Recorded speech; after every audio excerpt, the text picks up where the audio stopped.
मित्रों नमस्कार। रोजाना 6 देसी चिकन, 10 लीटर दूध का खुराक था और करते थे 3000 उठक बैठक। जाने कौन थे गामा पहलवान।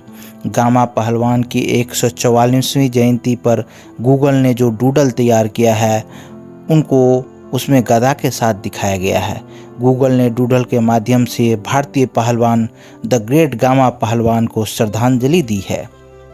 गामा वो पहलवान थे जिनकी तूती न केवल भारत में बोली बल्कि उनसे लड़ने में कुश्ती में धाक रखने वाले ब्रिटेन सहित दुनिया भर के तमाम बड़े देशों के चैंपियन पहलवानों की पतलून गीली हो जाती थी। भारत की आन बान शान गामा ने 50 वर्ष तक अखाड़े का गौरव बढ़ाया और हैरत होगी कि उन्हें कोई भी पहलवान चित नहीं कर सका। हालांकि ये जानकर अजीब लगेगा कि इनकी मौत पाकिस्तान में मुफलिसी झेलते हुई। आज गामा पहलवान यानी गुलाम मोहम्मद बख्श भट्ट की 144वीं जयंती है। आइए जानते हैं उनके बारे में कुछ महत्वपूर्ण बातें जो ये साबित करती है कि आज तक इनके कद का कोई पहलवान धरती पर पैदा नहीं हुआ। The great gamma Dara Singh से पहले भी रुस्तमे हिंद का खिताब अपने नाम करने वाले वो शख्स हैं जिन्होंने वर्ल्ड चैंपियन बनने के साथ ही बड़े बड़े दिग्गजों को भी प्रेरित किया था। गुलाम मोहम्मद बख्श भट्ट के पिता यानी गामा पहलवान के पिता दतिया के महाराज भवानी सिंह के दरबार में कुश्ती लड़ा करते थे, लेकिन इससे पहले वो बेटे को पहलवान बना पाते कि बदकिस्मती से उनके पिता की मौत हो गई। 6 साल के गुलाम मोहम्मद बख्श भट्ट को उनके नाना नून पहलवान और उनके भाई को पहलवानी सिखाने का जिम्मा उठाया। इसके बाद गामा पहलवान के मामा इदा पहलवान ने दोनों को कुश्ती के पेतरे सिखाए।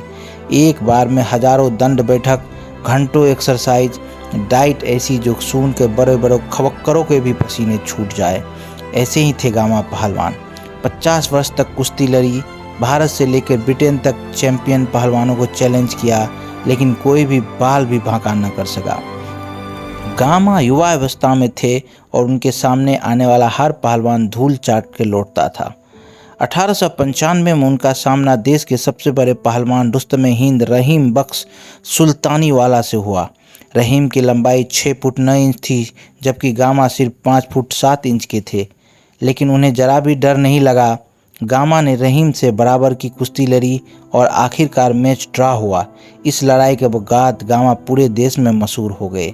साल दर साल गामा की ख्याति बढ़ती रही और वो देश के अजय पहलवान बन गए। गामा ने 1898 से लेकर 1907 के बीच दतिया के गुलाम मोहिउद्दीन, भोपाल के प्रताप सिंह, इंदौर के अली बाबा सेन और मुल्तान के हसन बख्श जैसे नामी पहलवानों को लगातार हराया।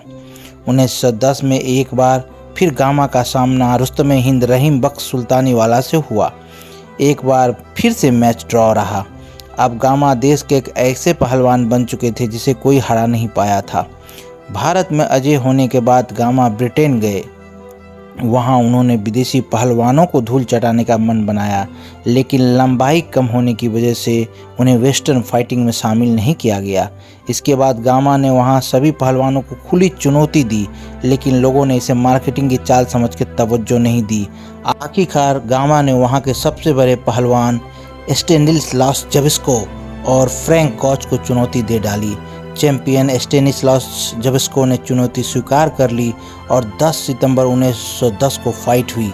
गामा ने जबिस्को को पहले ही मिनट में ज़मीन पर पटक दिया। 2 घंटे 35 मिनट तक मैच चला, लेकिन उसे ड्रॉ करार दे दिया गया। मैच दोबारा 19 सितंबर को फिर से शुरू हुआ, परंतु जबिस्को ने मैच में आने की हिम्मत नहीं जुटाई। इस तरह गामा वर्ल्ड हेवीवेट चैंपियन बनने वाले भारत के पहले पहलवान बन गए। ये खिताब रुस्तमे जवां के बराबर था। 1911 में गामा का सामना फिर रहीम बख्श से हुआ। इस बार रहीम को गामा ने चित कर दिया। इसके बाद 1927 में गामा ने आखिरी फाइट लड़ी।